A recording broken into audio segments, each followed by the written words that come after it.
گھر میں نہیں۔ سفر کو سفر اسی لیے بیان کر رہا تھا، سفر کا معنی ہوتا ہے ظاہر ہونا، واضح ہونا۔ تفسیر کو بھی تفسیر اسی لیے کہتے ہیں کہ اس میں قرآن مجید کا مطلب ظاہر ہوتا ہے۔ تو فرمایا سفر میں، اور یہ حج کا سفر مشقت کا سفر ہوتا ہے، کبھی دھوپ ہے، کبھی پیاس ہے، کبھی گرمی ہے، کبھی تھکے ہیں، کبھی نیند کا غلبہ ہے، کبھی تھکاوٹ ہے، قدم قدم پر آدمی کو غصہ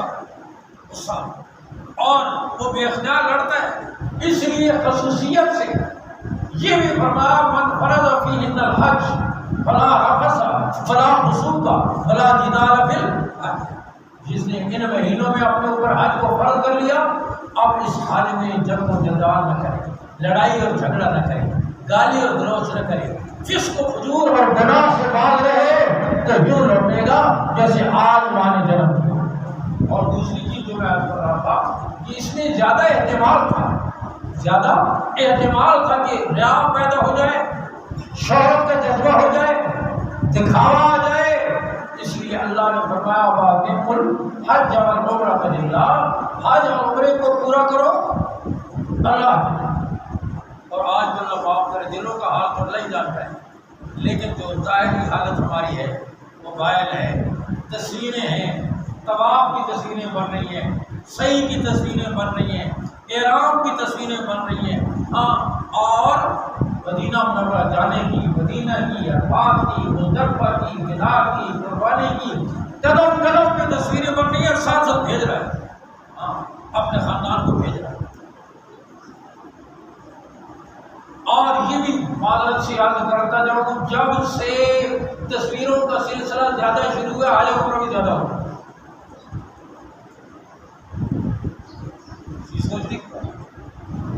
لمحہ فکری ہے، پھر کئی تو اپنے گھروں میں آ کر تصویر لگاتے ہیں، یہ بھی دیکھیں تصویر لگی ہے، ہاں یہ ہمارے بات میں یہ فلاں جگہ پر ہے، فلاں جگہ پر۔ ارے بھائی، نماز جیسے عبادت ہے، حج بھی عبادت ہے، جیسے روزہ عبادت ہے، حج بھی عبادت ہے، لیکن میں عرض کر رہا ہوں اس میں زیادہ خطرہ ہوتا ہے۔ اور پھر ظاہر ہے کہ حج ایک ایسی عبادت ہے جس کے بارے میں فرمایا صحیح حج ہو جائے گا تو پچھلے گناہ ایسے معاف ہو جائیں گے جیسے آج ماں نے جنم دیا۔ تو چور تو وہیں پر چوری کرتا ہے نا جہاں زیادہ مال ہو، اس لیے شیطان کی پوری کوشش ہوتی ہے کہ یہ حاجی جیسے آیا تھا ویسے ہی واپس جائے۔ یہ اپنی جگہ پر خوش ہو رہا ہوتا ہے، ہاں کسی بلاوا آ گیا، یاد رکھیں بلاوا تو بے شک ہوتا ہے، اللہ کی مرضی کے بغیر تو پتہ بھی نہیں ہلتا، اور اس میں کوئی شک نہیں کہ بلاوا ہوتا ہے اور اللہ کی طرف سے قبولیت نہ ہو تو پھر آدمی لاکھ کوشش کرے، کتنے ہی مالدار کیوں نہ ہو، نہیں جا سکتا۔ ہمارے ایک دوست تھے، اب جو انتقال ہو گیا، اللہ ان کی محبت کرے، لندن سے وہ حج ہونے کا بڑا کام کرتے تھے، انہوں نے خود مجھے سنایا اور کہا کہ میں ایک گروپ لے کر آیا لندن سے حج کے لیے، مکہ مکرمہ کو۔ ایک میاں بیوی تھی، شوہر نے کہا کہ رہائش اچھی ہو لیکن 5 اسٹار کی ضرورت نہیں ہے اور ذرا اچھی رہائش ہو، اور بیوی کا اصرار تھا کہ نہیں رہائش ہماری 5 اسٹار سے کم ہے۔ کہا میں نے شوہر کے کہنے کے مطابق 3 اسٹار کی ہے، جیسے بھی رہائش اچھی تھی لیکن 5 اسٹار کی تھی۔ بیوی نے جب وہ رہائش دیکھی مکہ مکرمہ میں تو کہنے لگی لندن میں میرے کتے کی رہائش اس سے اچھی ہے، تو نے یہ کیا رہائش لی ہے ہمارے لیے؟ میں نے کہا بیوی تو نے بڑا سخت جملہ بولا ہے، غلط جملہ بولا ہے، بہت جلدی کا بول بولا ہے، اب اللہ خیر کرے۔ کہنے لگے وہ اللہ کی شان، حج سے پہلے وہ بیمار ہوئی، حج کیے بغیر واپس وہ لندن آ گئی، اور کہا تقریباً 15 سال ہو گئے میں ہر سال دوسرے پاسپورٹوں میں اس کا پاسپورٹ رکھ کر بھیجتا ہوں ویزے کے لیے، سب کا ویزا لگ کے آ جاتا ہے، اس کا ویزا نہیں لگتا۔ اور ایسے ایک نہیں 20 واقعہ۔ کراچی کے خاندان، نوجوان لڑکا ان کے ساتھ تھا، ان کے ساتھ ان کی پھوپھیاں، خالہ وغیرہ اس طرح کی چند عورتیں تھیں۔ اب وہ باب عبدالعزیز سے داخل ہوتے ہیں پھر واپس پیچھے آ جاتے ہیں، داخل ہوتے ہیں پھر واپس پیچھے آ جاتے ہیں۔ اور کئی دفعہ اس طرح جب ہوا، انہوں نے اپنے گروپ لیڈر کو یا کمپنی کا جو ایگزیکٹو تھا اس کو فون کیا کہ آپ ہمیں کیوں باہر نکالتے ہیں؟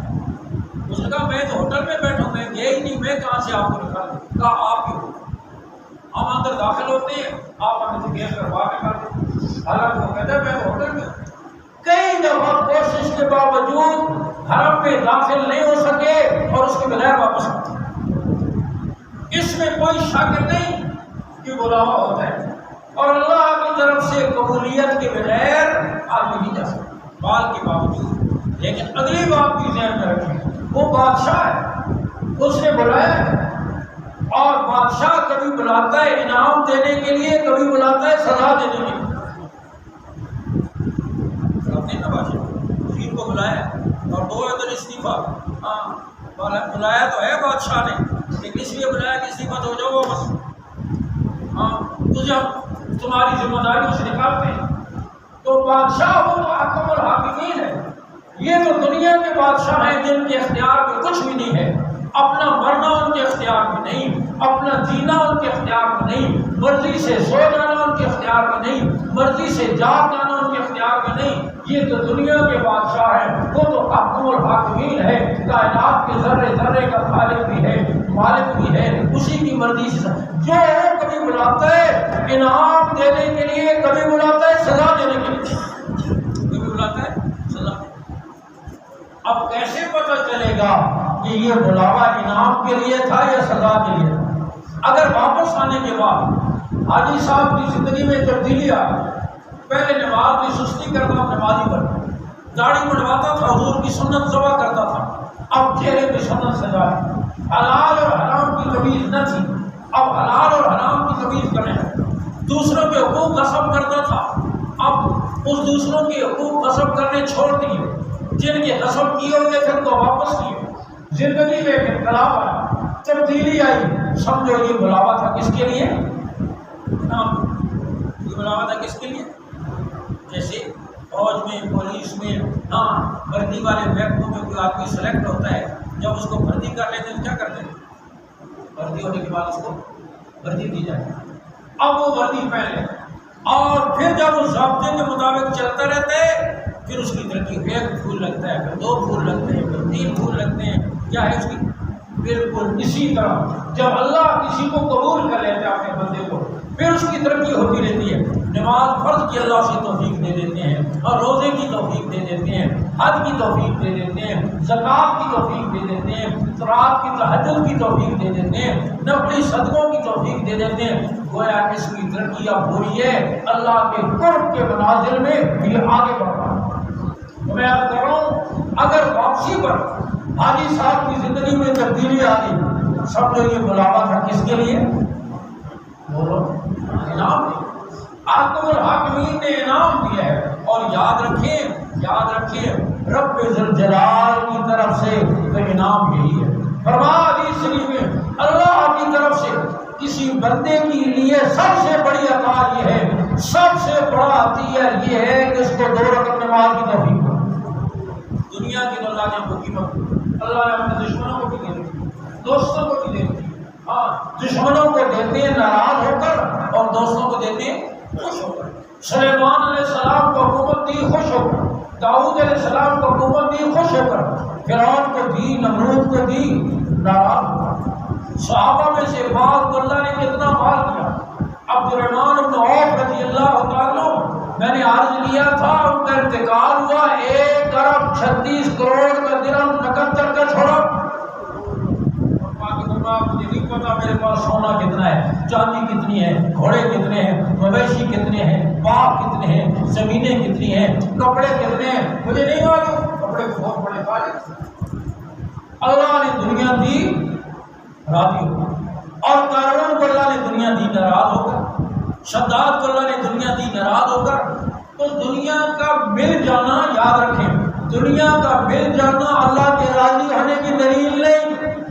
یہاں تو رشوت کے بعد سے، سود کے بعد سے، ناجائز قبضوں کے بعد سے پلازہ کھڑا کرتا ہے، حرام کے بعد سے، اور پھر لکھتا ہے ھذا من فضل ربی۔